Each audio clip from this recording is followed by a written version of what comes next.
ನಮಸ್ಕಾರ ಎಲ್ಲರಿಗೂ ಬಸ್ಸು welcome back to Sagar stories ಮಗ.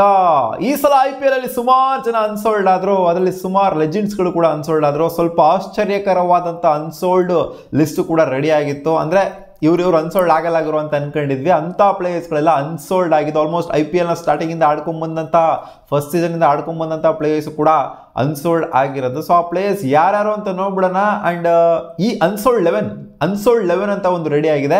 ಸೊ ಈ ಅನ್ಸೋಲ್ಡ್ 11 ಏನಾದರೂ ಈ ಸಲ ಒಂಥರ ಅನ್ಸೋಲ್ಡ್ 11 ಬೇರೆ ಟೀಮ್ಗಳಿಗೆ ಕಂಪೇರ್ ಮಾಡ್ತು ಅಂತಂದರೆ ಇದು ಸ್ವಲ್ಪ ಟಕ್ಕರ್ ಕೊಡ್ಬೋದಾ, ಕಾಂಪಿಟೇಷನ್ ಕೊಡ್ಬೋದಾ ಈ ಒಂದು 11 ಅಂತ ಅಷ್ಟೇ. ಸುಮ್ಮನೆ ಇದೇನು ಆಡೋದಿಲ್ಲ 11 ಬಂದ್ಬಿಟ್ಟು ಏನು ಹೊಸದಾಗಿ ಟೀಮ್ ಎಂಟ್ರಿ ಕೊಟ್ಬಿಡೋದಿಲ್ಲ, ಸುಮ್ಮನೆ ಅನ್ಸೋಲ್ಡ್ 11 ಅಂತ ಮಾಡಿದ್ದೀನಿ. ಸೊ ಫಸ್ಟ್ನೇದಲ್ಲಿ ಬರ್ತಾರೆ ಇಟ್ಸ್ ಡೇವಿಡ್ ವಾರ್ನರು. ಅವರು ಕ್ಯಾಪ್ಟನ್ ಆಗಿರ್ತಾರೆ. ಡೇವಿಡ್ ವಾರ್ನರು ಆಲ್ಮೋಸ್ಟ್ IPL ಆಡೋದಾಗಿಂದ ಇದ್ದಾರೆ, ಸುಮಾರು ವರ್ಷ IPL ಆಡಿರೋ ಎಕ್ಸ್ಪೀರಿಯನ್ಸ್ ಇದೆ. ಸೊ ಈ ಸೀಸನ್ ನಾನು ಅಂದ್ಕೊಂಡಿರಲಿಲ್ಲ ಅನ್ಸೋಲ್ಡ್ ಆಗ್ತಾರೆ ಅಂತ. ಯಾವುದೋ ಒಂದು ಟೀಮು ಕಡೆಗೆ ನಮ್ಮ RCB ಯಾಕಂದರೆ ಪೋಸ್ಟ್ ಇತ್ತು ನಮ್ಮ RCB ಹತ್ರ ಡೇವಿಡ್ ವಾರ್ನರ್ ತಗೊಂತಾರೆ ಅಂತ ನಾನು ಅಂದ್ಕೊಂಡಿದ್ದೆ, ಬಟ್ ತಗೊಂಡಿಲ್ಲ. RCB ದೇವದತ್ ಪಡಿಕಲಿಂದ ಹೋಯ್ತು, ಅವ್ರಿಗೆ 2 ಕೋಟಿ ಕೊಡ್ತು, ಇವರಿಗೆ ಕೊಡಲಿಲ್ಲ. ನಮ್ಗೆ ಓವರ್ಸೀಸ್ ಪ್ಲೇಯರ್ ಬೇಡಾಗಿರೋ ಇಂಡಿಯನ್ ಪ್ಲೇಯರ್ ಇರಲಿ ಅಂತ ತಗೊಂಡ್ರು.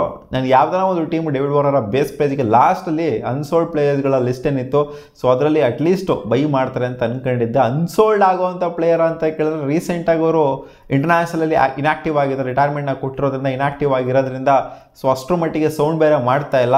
ಸೊ ಅವ್ರ ಕೆರಿಯರ್ ಆಲ್ಮೋಸ್ಟ್ ಖತಮ್ ಆಗೋಗ್ಬಿಡಿದೆ ಅಂತ ಹೇಳ್ಬೇಕು. ಒಂದ್ಸಲ IPL ಅಲ್ಲಿ ಅನ್ಸೋಲ್ಡ್ ಆಯಿತು ಅಂತಂದರೆ ಆ ಪ್ಲೇಯರು ಮತ್ತೆ ಕಮ್ ಬ್ಯಾಕ್ ಮಾಡೋದಕ್ಕೆ ಕಷ್ಟ. ಸೊ ಅವ್ರ ಕೆರಿಯರ್ ಆಲ್ಮೋಸ್ಟ್ ಮುಕ್ತಾಯ ಆದಂಗೆ ನೆಕ್ಸ್ಟ್ ಸೀಸನ್ ಅವ್ರು ರಿಜಿಸ್ಟರ್ ಆದರೂ ಕೂಡ ನನ್ನ ಪ್ರಕಾರ ಪಿಕ್ ಆಗುವಂಥ ಸಾಧ್ಯತೆ ಇಲ್ಲ. ಆ್ಯಂಡ್ ಅವ್ರು ನೆಕ್ಸ್ಟ್ ಸೀಸನ್ ಆಪ್ಷನ್ಗೆ ಬರ್ಬೋದಾ? ಖಂಡಿತ ಆಪ್ಷನ್ಗೆ ಬರ್ಬೋದು, ಗೊತ್ತಿಲ್ಲ. ಮಿನಿ ಆಪ್ಷನಲ್ಲಿ ಡಿಮ್ಯಾಂಡ್ ಕ್ರಿಯೇಟ್ ಆದರೂ ಆಗ್ಬೋದು, ಯಾಕಂದರೆ ಮಿನಿ ಆಪ್ಷನಲ್ಲಿ ಯೂಶಲಿ ಡಿಮ್ಯಾಂಡ್ ಇರುತ್ತೆ ಓವರ್ಸೀಸ್ ಪ್ಲೇಯರ್ಗಳಿಗೆ. ನೋಡೋಣ ನೆಕ್ಸ್ಟ್ ಸೀಸನ್ ಪಿಕ್ ಆದರೂ ಆಗ್ಬೋದು. ಕೆರಿಯರ್ ಧ್ವಂಸ ಆಗೋಗ್ಬಿಡ್ತು ಅಂತ ಹೇಳ್ತಿಲ್ಲ, ಒಟ್ಟಲ್ಲಿ ಪಿಕ್ ಆಗೋದು ಸಿಕ್ಕಾಪಟ್ಟೆ ಕಷ್ಟ ಒಂದ್ಸಲ ಅನ್ಸೋಲ್ಡ್ ಆದರು ಅಂತಂದರೆ. ನಾನು ಅನ್ಕೊಂಡಿರಲಿಲ್ಲ ಡೇವಿಡ್ ವಾರ್ನರು ಅನ್ಸೋಲ್ಡ್ ಆಗ್ತಾರೆ ಅಂತ. ಸೆಕೆಂಡ್ ಪ್ಲೇಯರ್ ಎಕ್ಸ್ಪೆಕ್ಟೆಡ್ ಲೈನ್ಸಲ್ಲಿ ನಿಂತು ಪೃಥ್ವಿ ಶಾ ಅವರು ಅನ್ಸೋಲ್ಡ್ ಆಗ್ಬೋದು ಅಂತ, ಯಾಕಂದರೆ ಅವರು ತಲೆ ಮೇಲೆ ಒಂಥರ ಕೊಂಬಂದಂಗೆ ಆಡ್ತಾಯಿದ್ರು, ನೆಟ್ಟಿಗೆ ಯುಟಿಲೈಸ್ ಮಾಡ್ಕೊಳ್ಳಿಲ್ಲ ಸಿಕ್ಕಂಥ ಆಪರ್ಚುನಿಟಿಗಳನ್ನ, ಫಿಟ್ನೆಸ್ ಕಡೆಗೆ ಗಮನ ಕೊಡಲಿಲ್ಲ. ಏನೋ ದುಡ್ಡು ಸಿಕ್ತು ಅಂತ ಹುಡುಗಿಯರ್ನ ಹಾಕೊಂಡು ಮಜಾ ಮಾಡಿದ್ದೆ ಆಯಿತು. ಪೃಥ್ವಿ ಶಾ ಅನ್ಸೋಲ್ಡ್ ಆಗಿದ್ದಾರೆ. ಸೊ ಬುದ್ಧಿ ಬಂದಿದೆ ಅಂತ ಕಾಣಿಸುತ್ತೆ. ಮತ್ತೆ ಇವ್ರು ಏನು ಕೆರಿಯರ್ ಹೊರಟೋಗ್ಬಿಡ್ತು ಅಂತಲ್ಲ, ಇನ್ನೂ ಎಂಗೇಜ್, ಇನ್ನೂ ಜಸ್ಟ್ 23-24 ವರ್ಷ ಕಮ್ ಬ್ಯಾಕ್ ಮಾಡ್ಬೋದು. ಕಷ್ಟಪಡಬೇಕು ಅಷ್ಟೇ. ನೋಡೋಣ, ಕೆರಿಯರ್ ಅಂತೂ ಮುಕ್ತಾಯ ಆಗಿಲ್ಲ. ಪೃಥ್ವಿ ಶಾ ಮತ್ತೆ ಬರೋದೇ ಇಲ್ಲ IPLಗೆ ಅಂತ ಹೇಳ್ದೆ ಇಲ್ಲ.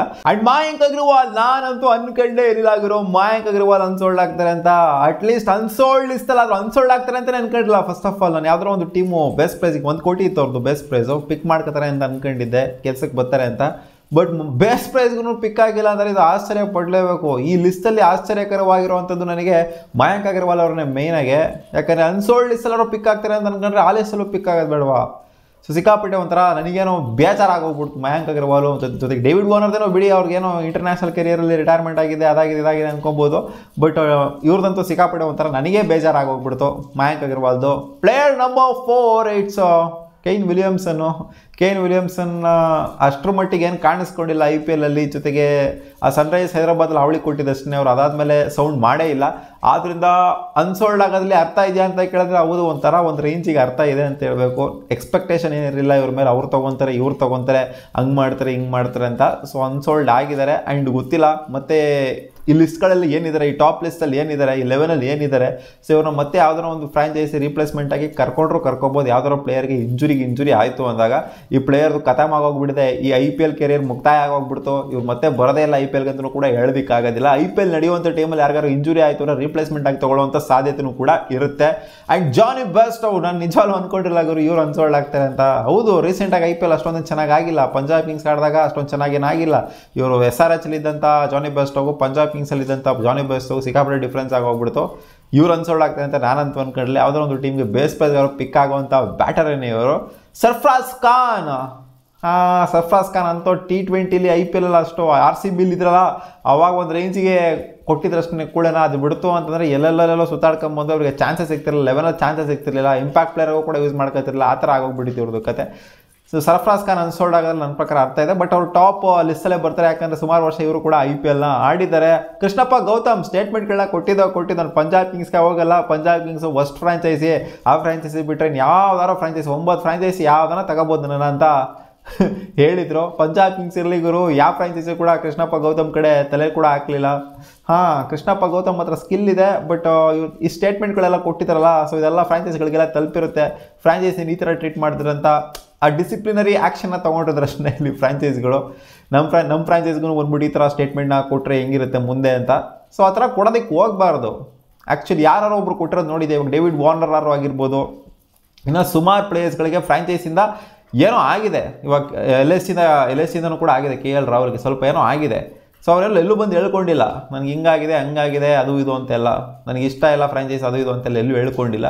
ಬಟ್ ಇವರು ಅದನ್ನು ಹೇಳ್ಕೊಂಡಿದ್ದು ತಪ್ಪಾಯಿತು. ಇಲ್ಲಾಂದರೆ ಯಾವುದೋ ಒಂದು ಟೀಮ್ಗೆ ಪಿಕ್ ಆಗಿರ್ತಿದ್ರು ಅಂತ ಕಾಣಿಸ್ತಿದೆ ಕೃಷ್ಣಪ್ಪ ಗೌತಮ್ ಅವರು. ಮುಜೀಬುರ್ ರೆಹಮಾನ್ ಕ್ವಾಲಿಟಿ ಬೌಲರನ್ನು ಯಾರಾದರೂ ಒಬ್ರು ಪಿಕ್ ಮಾಡ್ತಾರೆ ಅಂತ ಅನ್ಕೊಂಡಿದ್ದೆ. ಕೇಶವ್ ಮಹಾರಾಜ್ನೇ ಪಿಕ್ ಮಾಡಿಲ್ಲ ಇವರು, ಇನ್ನು ಮುಜೀಬುರ್ ರೆಹಮಾನ್ ಪಿಕ್ ಮಾಡ್ತಾರೆ. ಬಟ್ ಆದರೂ ಸುಮಾರು ವರ್ಷ IPL ಆಡಿದ್ದಾರೆ, ಒಂದು ಅವಳಿ ಕೂಡ ಕೊಟ್ಟಿದ್ರು ಸ್ವಲ್ಪ ವರ್ಷ IPL ಅಲ್ಲಿ. ಇಂಥ ಪ್ಲೇಯರ್ಗಳೆಲ್ಲ ಅನ್ಸೋಲ್ಡ್ ಆಗೋಗ್ಬಿಡ್ತಾರೆ, ಬೇಜಾರಾಗುತ್ತೆ. ಬಟ್ ಕೇಶವ್ ಮಹಾರಾಜು ಕೂಡ ಅನ್ಸೋಲ್ಡ್ ಆದ್ರು ನೋಡಿ, ಅವ್ರ ಹತ್ರ ಆ ಥರ ಒಂದು ಸ್ಕಿಲ್ ಇಟ್ಕೊಂಡು ಕೂಡ ಕಾಟ ಕೊಡುವಂಥ ಸ್ಕಿಲ್ ಇಟ್ಕೊಂಡ್ರು ಕೂಡ ಅವ್ರು ಅನ್ಸೋಲ್ಡ್ ಆದ್ರಲ್ಲ. ಸೊ ಅದು ಕೂಡ ಒಂದು ಬೇಜಾರಾಗುವಂಥ ವಿಚಾರನೇ. ಆಮೇಲೆ ಇಟ್ಸ್ ಶಾರ್ದೂಲ್ ಠಾಕೂರ್ ಸುಮಾರು ವರ್ಷ IPL ಆಡಿರುವಂಥ ಎಕ್ಸ್ಪೀರಿಯನ್ಸು. CSCನೂ ಕೂಡ ಲಾಸ್ಟಿಗೆ ಕೈ ಬಿಟ್ಬಿಡ್ತು. ಯಾರು ಬೇಡ, ಡೆಲ್ಲಿ ಕ್ಯಾಪಿಟಲ್ಸ್ಗೆ ಆಡಿದ್ರು, ಇದಕ್ಕೆ ಆಡಿದ್ರು, ಅದಕ್ಕೆ ಆಡಿದ್ರು, ಇವಾಗ ಯಾವುದಕ್ಕೂ ಬೇಡ ಹಂಗಾಗಿ ಹೋಗ್ಬಿಟ್ರು. ಶಾರ್ದೂಲ್ ಠಾಕೂರ್ ರಿಪ್ಲೇಸ್ಮೆಂಟ್ ಆಗಿ ತೊಗೊಂಡ್ರು ಕೂಡ ಆಶ್ಚರ್ಯ ಪಡುವಂಥದ್ದೆಲ್ಲ ಏನಿಲ್ಲ. ಶಾರ್ದೂಲ್ ಠಾಕೂರ್ ಒಳ್ಳೆ ಬೌಲರ್ನ ಸ್ಕಿಲ್ ಇದೆ, ಬಟ್ ಅಂಥ ಕ್ವಾಲಿಟಿ ತೋರಿಸಿಲ್ಲ ರೀಸೆಂಟಾಗಿ. ಪಿಯೂಷ್ ಚಾವ್ಲಾ ಇವರು ಕೂಡ IPL ಸ್ಟಾರ್ಟ್ ಆಗಿಂದ ಆಡ್ಕೊಂಡ್ಬಂದಿರುವಂಥ ಪ್ಲೇಯರ್. ಅನ್ಸೋಲ್ಡ್ ಆಗೋದಲ್ಲಿ ಅರ್ಥ ಇದೆ, ಯಾಕಂತಂದರೆ ಅಂಥ ಕನ್ವಿನ್ಸಿಂಗಾಗಿ ಕಾಣಿಸ್ತಿಲ್ಲ. ಇವ್ರ ಬಾಡಿ ಶೇಪು ಆಕಾರ ಎಲ್ಲ ನೋಡ್ತು ಅಂತಂದರೆ ಈ ಥರ ಸ್ಪೋರ್ಟ್ಸ್ ಪರ್ಸನ್ ಥರನೇ ಕಾಣಲ್ಲ. ಹಂಗೆ ನೋಡೋಕೆ ಹೋಯ್ತು ಅಂದರೆ ಇಷ್ಟು ಮುಂಬೈ ಇಂಡಿಯನ್ಸ್ ಇವ್ರನ್ನ ಆಡಿಸಿದೆ ಒಂಥರ ಗ್ರೇಟ್ ಅಂತ ಹೇಳ್ಬೇಕು. ಬಟ್ ಆಡಿಸಿದಷ್ಟು ಸ್ಪಿನ್ನಿಂಗ್ ಡಿಪಾರ್ಟ್ಮೆಂಟ್ಗೆ ಬಂತು ಅಂತಂದರೆ ಆಡಿಸಿದಷ್ಟು ಟೈಮಲ್ಲಿ ಚೆನ್ನಾಗಿನ ಪರ್ಫಾರ್ಮ್ ಮಾಡಿದರೆ, ಬಟ್ ಫೀಲ್ಡಿಂಗು ಎಲ್ಲ ಬಂತು ಅಂದರೆ ಒಂದು ಬಿಗ್ 0 ಕೊಡಬೇಕು ಇವರಿಗೆ. ಸೊ ಅದಕ್ಕೋಸ್ಕರ ಯಾರೂ ತೊಗೊಂಡಿಲ್ಲ ಅಂತ ಕಾಣಿಸುತ್ತೆ. ಆ್ಯಂಡ್ ಉಮಿ ಅಣ್ಣ ಇವರು ಕೂಡ ಅಷ್ಟೇ ಸುಮಾರು ವರ್ಷ IPL ಆಡಿದರೆ. ಬೇಸ್ ಪ್ರೈಸ್ಗೆ ಅಟ್ಲೀಸ್ಟ್ ಪಿಕ್ ಆಗಿರೋರು ಎಲ್ಲ ಸಲಿನೂ ಕೂಡ ಅನ್ಸೋಲ್ಡ್ ಆಗಿರೋದು, ಬಟ್ ಬೇಸ್ ಪ್ರೈಸಿಗೆ ಪಿಕ್ ಆಗ್ತಾಯಿದ್ರು. ಈ ಸಲ ಬೇಸ್ ಪ್ರೈಸ್ಗೂ ಕೂಡ ಪಿಕ್ ಆಗಿಲ್ಲ. ಆಶ್ಚರ್ಯ ಪಡುವಂಥದ್ದೆಲ್ಲ ಉಮಿ ಅಣ್ಣ ಅನ್ಸೋಲ್ಡ್ ಆಗಿರೋದ್ರಲ್ಲಿ. ಆ್ಯಂಡ್ ನವದೀಪ್ ಸೈನಿ ಇವ್ರು ಕಳೆದೇ ಹೋಗ್ಬಿಟ್ಟಿದ್ದಾರೆ. ಮಾರ್ಸಿ ಬಿಡಿದಂಥ ಸೈನಿಗೂ ಆಮೇಲೆ ಎಲ್ಲೆಲ್ಲೋ ಹೋದ್ರು, ಆಮೇಲೆ ಕಳೆದೇ ಹೋಗ್ಬಿಟ್ಟಿದ್ದಾರೆ, ಹಂಗಾಗಿ ಹೋಗ್ಬಿಟ್ಟಿದ್ದಾರೆ.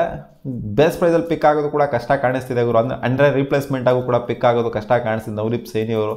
ನೋಡೋಣ ಏನೇನಾಗುತ್ತೆ ಅಂತ. ಸೊ ಈ ಒಂದು ಟಾಪ್ ಲಿಸ್ಟು, ಈ 11 ಯಾವ ಥರ ಕಾಣಿಸ್ತಿದೆ ನಿಮಗೆ? ಇದು ಚೆನ್ನಾಗಿದೆ ನಿಮಗೆ 11 ಅನ್ಸೋಲ್ಡ್ 11. ಈ 11 ಬಿಡ್ತು ಅಂದರೆ ಟಕ್ಕರ್ ಕೊಡ್ಬೋದು ಯಾವ್ದಾದ್ರು IPL ಫ್ರಾಂಚೈಸಿಗಳಿಗೆ? ಕಾಮೆಂಟ್ ಸೆಕ್ಷನಲ್ಲಿ ಕಾಮೆಂಟ್ ಮಾಡಿ ತಿಳಿಸಿ. ಆ್ಯಂಡ್ ಒಂದನ್ನ ಹಾಕಿ, ಯಾವ IPL ಫ್ರಾಂಚೈಸು ಇದಕ್ಕಿಂತ ಈ 11ಗಿಂತ ಕಳಪೆ ಆಗಿರುವಂಥ ಟೀಮ್ನ ಫ್ರೇಮ್ ಮಾಡಿದೆ ಅಂತ ನಿಮಗೆ ಅನ್ನಿಸ್ತಾ ಇದೆ? ಕಾಮೆಂಟ್ ಸೆಕ್ಷನ್ ಕಾಮೆಂಟ್ ಮಾಡಿ ತಿಳಿಸಿ. ಸಿಗೋಣ, ಬಾಬಾ.